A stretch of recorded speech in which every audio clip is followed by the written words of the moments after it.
Punsi Isel Channel gi news update ta mayambu taramna oksari hojik phawbagi oiba update sing mayamgi mafamda thamjari.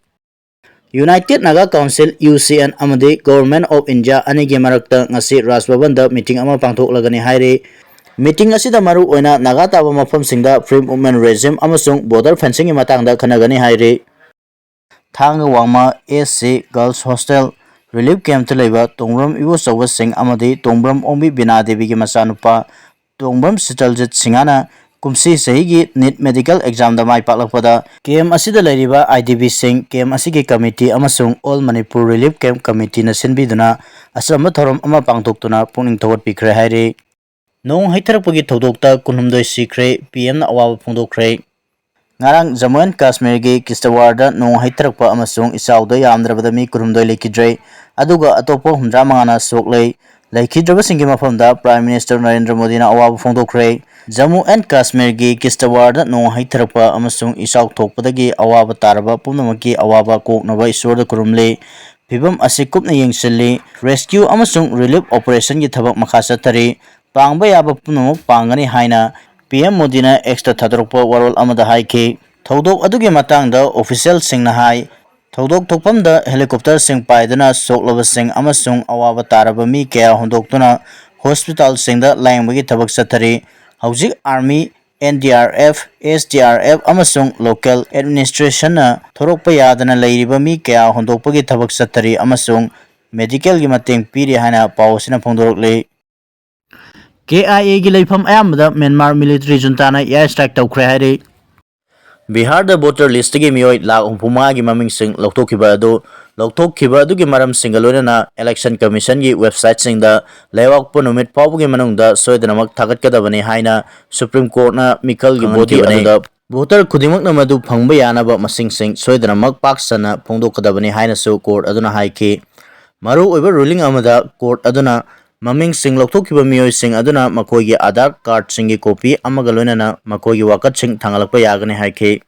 Special intensive revision adu singnarakhiba petition sing aduna Aadhaar na praman oibi yadaba adu pukhalakhiba amasung masina voter kayada soonba yabana masi yamna singthaningai oi. Masigi mamangda election commission na Aadhaar na identity gi proof ama oiba yai adubu masina citizenship ki valid proof ama natte haibagi wayat piraduna Aadhaar yakidabane. Adubu hojiksu atai state singda voter list singi special intensive revision exercise singi damak Aadhaar na sanaba yaba document ama oigadra haibadi sengna khangdre. Hojikidi mikhal pangtokadoriba Bihar da list gi maming kaktat khraba sing adugi damak masi sanaba yaba ama oire.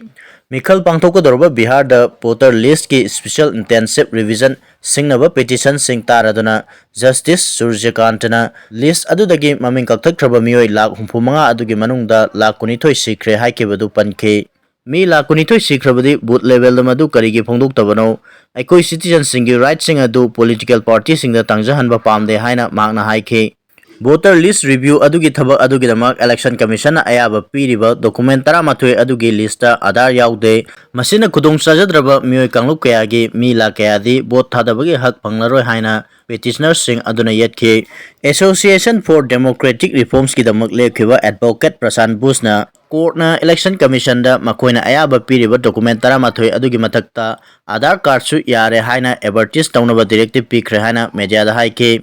Aikoina Election Commission of India gi sarakpa warol tare hearing asi satarakpada makagi khongthang asi yanare marakki thaurang ama oina ECI na makagi khongthang sing asi lakhutkani 2025 ki list maming yauba voter lakh 35 gi list adubu draft list asida yaroktraba sing adu district level website singda soidanamak phonggadabani. Draft roll adudagi loktokpagi maram adusu soidanamak pangadabane. Maximum circulation leiba lamgi longi paukse singda paksana publicity tawgadabane. Maduga loinana Doordarshan amasung atai channel singda soidanamak broadcast amasung telecast tawgadabane. Karigumba makoigi social media handle ama leiba tarabadi district election officer adunasu notice adu phonggadabani haina Supreme Court ki interim order adu pathokladuna Justice Surjakanta amasung Justice Joy Maliana Saba bench aduna haike.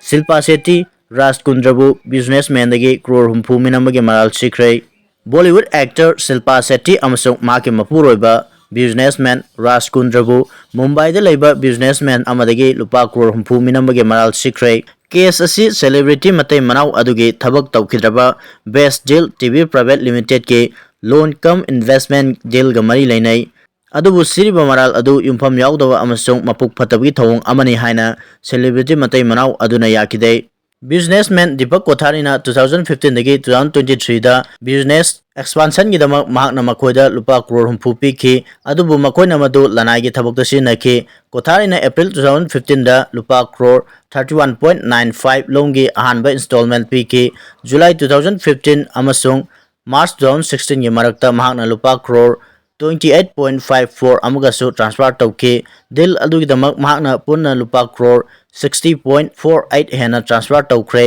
masisu stamp duty oina pi kiba lupa lakh 3.19 adugi mathaktani yamna tunamak company adugi mathakta lupa crore 1.28 ki insolvency case ama lakre madugi wafam adu Kotharina khangkhide mahakna magi sale gidamak haijakibasing tarakidre mahaki wakata businessman Deepak Kotharina celebrity matai manaw adubu business ki hiram singidamak makoina sale laukiba amasung senpham sing adu maranai gi kharsa singda sinakiba 2015 dagi 2023 da yamna phajana thaurang tawba lautunaba ama sathaki haina maral siki case asi ahanbada forgery amasung cheating idamak Juda police station da thagatke adubu kona senpham adu lupa crore tara henba maramdagi economic offense wing EOW da sinaki EOW na case adu chijilli sirak liba maral sing adu Silpa Setty amasung Rajkundrana ya dabaga loinana makoigi advocate Prasan Patil gi khutangda court ama issue tauke amasung madu civil gi mawongni amasung criminality leite haina makoina haike